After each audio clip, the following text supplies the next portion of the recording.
अनुमान लगाते हुए। आज बातचीत करने के लिए हमारे साथ शर्मिला मैम मौजूद है और साथ ही साथ पार्थिव भी मौजूद है, जिनसे हम बातचीत करेंगे मार्केट्स को लेकर भी, और साथ ही साथ हम उनसे जानेंगे उनकी इंडिविजुअल पिक्स आज की हमारी थीम यानी कि मॉनसून थीम को लेकर।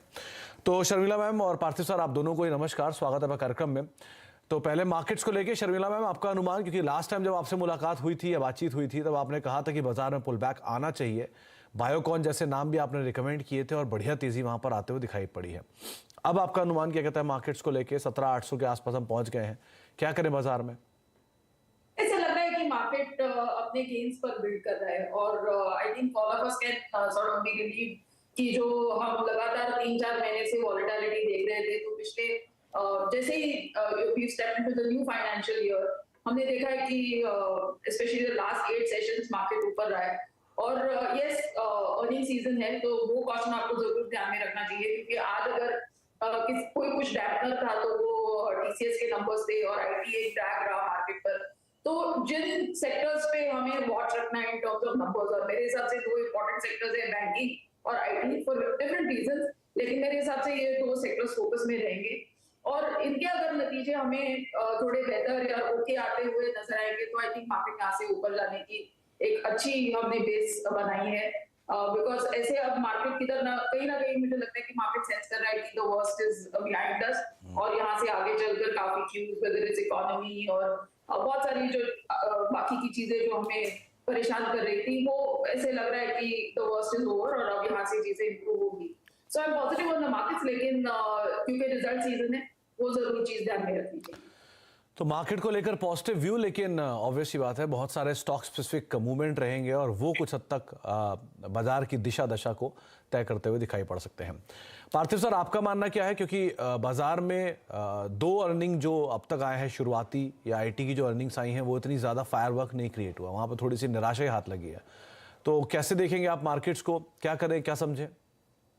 मुझे ऐसा लग रहा है कि जो आईटी के अर्निंग्स की आप जो बात कर रहे हैं, वो कहीं ना कहीं मार्केट्स ने अच्छा फैक्टरिंग किया है। हम देखें तो आईटी फ्रंटलाइन नेम्स भी काफी करेक्शन मोड में आए हैं, almost they've corrected by 15 to 20%, हो सकता है थोड़ा ज्यादा करेक्ट हो। सो ऑलरेडी मार्केट ने वहाँ वो एडजस्ट कर लिया है। लेकिन अगर हम ओवरऑल मार्केट की जो रिसेंट रैली की बात करें, जिसमें 1000 पॉइंट्स जितनी रैली आई है निफ्टी में, तो वहां पे काफी स्टॉक्स है जो अभी भी काफी लेगार्ड है और वैल्यूएशन पॉकेट्स काफी अट्रैक्टिव है। तो मेरा यही रिक्वेस्ट है रिटेल इन्वेस्टर्स को कि ये 1000 पॉइंट की रैली से डरे नहीं, इन द सेंस कि अगर उन्होंने नीचे पे बाय नहीं किया तो यहाँ पे अवॉइड ना करें मार्केट को, बिकॉज बहुत सारे पॉकेट्स है, whether we talk of large cap, mid cap, small cap, valuation अगर मैं हिस्टोरिक प्राइस बैंड से देखूं तो बहुत ही अट्रैक्टिव है। और मार्केट की जर्नी हम जानते हैं फ्लोज पे डिपेंडेंट होती है, और ऑफ लेट जो अच्छा न्यूज है, not with a full bank, लेकिन एफपीआई के फ्लोज स्लोली ग्रेजुअली वापस आ रहे हैं। ये ट्रेंड समझना बहुत जरूरी है, बिकॉज ओवरऑल हम देखने जाए तो उनकी ओनरशिप है वो हिस्टोरिकल लोस पे है। तो यहाँ पे अगर वो लोग वापस इन्वेस्ट करने आते हैं, और ये चीज होने वाली है, बिकॉज जब फेड बताएंगे कि इन्फ्लेशन काइंड ऑफ पीक हो गया, और काफी संकेत भी ऐसे मिल रहे हैं, और वहां पे जो रेट हाइक की बात है वो बंद हो जाती है, तो हम देखेंगे कि फ्लोज डेफिनेटली इमर्जिंग मार्केट्स में राउट होंगे, जिसमें इंडिया का भी वेटेज जो बड़ा है उसकी वजह से हमें अच्छा फायदा रहेगा।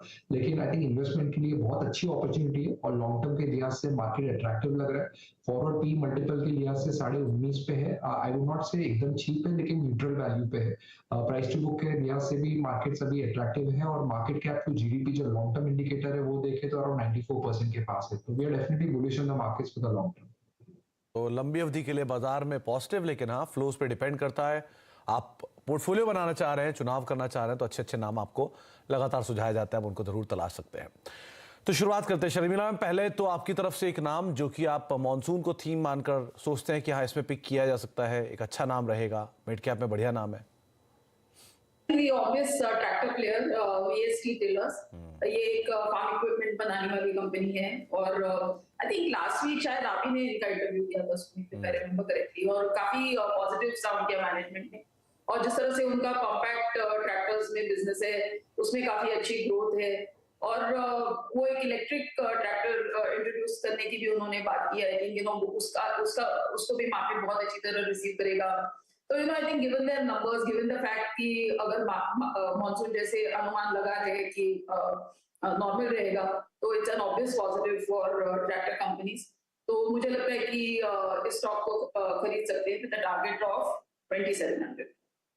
100 के टारगेट्स के लिए आप वीएसटी टिलर्स को देख सकते हैं। ये बात सही है कि मैनेजमेंट ने ऑप्टिमिस्टिक कमेंट्री दी है। 2 दिन पहले ही बातचीत हुई थी उनसे और उन्होंने ये बात मेंशन भी की है कि ईवी स्पेस को लेकर नए ट्रैक्टर्स हैं और 4000 के ऊपर जो बिक्री है वो लगातार बनी हुई है। ग्रोथ आउटलुक स्ट्रांग है। 100 करोड़ का केपेक्स है जो कि ईयर मार्क था और उसके ऊपर ऑलरेडी कामकाज कर रहे हैं। तो नए एवेन्यूज़ पे कामकाज और जिस तरह की ग्रोथ है उसको आधार मानते हुए आप वीएसटी टिलर के ऊपर दाव लगा सकते हैं। 2700 रुपये का टारगेट शर्मिला मैम ने आपको मेंशन किया है। पार्थिव, आपकी तरफ से पहली कॉल कौन सी होगी? देखिए सुमित जी, मेरी पिक रहेगी Mahindra and Mahindra. No doubt Sharmila ma'am ने जो बताया वो स्टॉक एक कम्पीट करता है एमएनएम को। तो एमएनएम के अंदर हम जानते हैं कि एक ऑटोमोटिव डिवीजन है जहाँ पे करीबन 60% जितना उनका रेवेन्यू आता है और दूसरा उनका बहुत इंपॉर्टेंट डिवीजन है which is the farm equipment division, जहाँ पे अराउंड 35% जितना उनका रेवेन्यू आता है। और फार्म इक्विपमेंट डिवीजन इसलिए इंपॉर्टेंट है बिकॉज यहाँ पे जो एबिट मार्जिन है वो काफी ऊपर रहते हैं और ट्रैक्टर मार्केट में हम जानते हैं कि एमएनएम एक मार्केट लीडर रहा है, ऑलमोस्ट 40% मार्केट शेयर रहा है और ये जो मार्केट शेयर है पिछले 39 कंसेक्यूटिव ईयर्स से उन्होंने ये मार्केट शेयर का लीडरशिप बढ़ा के रखी है। तो दैट इज फैंटास्टिक। और नॉट ओनली दैट, काफी इनोवेशन भी करते हैं ट्रैक्टर सेगमेंट में। हमने देखा है कि इवन ईवी सेगमेंट के अंदर उन्होंने फोरे किए हैं ऑलरेडी ट्रैक्टर्स के अंदर और not only in the Indian markets लेकिन एक्सपोर्ट्स में भी काफी उनके अच्छे मार्केट्स में इनकी प्रेजेंस है, whether we talk of Brazil, US. तो हमें ऐसा लग रहा है कि इंडिया में अगर मानसून ठीक ठाक रहता है, नो डाउट रिजर्वोयर लेवल्स काफी अच्छे पिछले मानसून की वजह से, अगर इन लेनों की वजह से थोड़ी इंपैक्ट आती है तो अभी हमें ऐसा लग रहा है कि रूरल सेगमेंट में अभी improvement is long due. Budgetary allocation भी काफी वहां पे गया है तो रूरल सेगमेंट से अगर तेजी आती है तो हम देखेंगे कि एमएनएम का जो ट्रैक्टर सेगमेंट है उसका वॉल्यूम बढ़ता है तो काफी ऑपरेटिंग लेवरेज मिलती है और ओवरऑल कंसोलिडेटेड नंबर्स के मार्जिन सुधरते हैं। दूसरी अच्छी बात यह है कि उनका जो automotive division is firing on all cylinders. यहाँ पे भी हमने देखा है कि जो यूटिलिटी व्हीकल सेगमेंट में उन्होंने मार्केट शेयर लूज किया था करीबन FY20 में, ये अभी धीमे धीमे करके अच्छा मार्केट शेयर जुटा रहे। पैसेंजर व्हीकल सेगमेंट में 4th लार्जेस्ट प्लेयर है, इट्स क्वाइट अ स्केल। और नए जो उनके जो अभी लॉन्चेस है, whether we talk of XUV 700, Thar है या महिंद्रा स्कॉर्पियो, वहां पे वेटिंग पीरियड काफी लंबा है, इसलिए मैनेजमेंट ने इवन कैपेक्स अनाउंस किया है। तो that is a very very positive sign.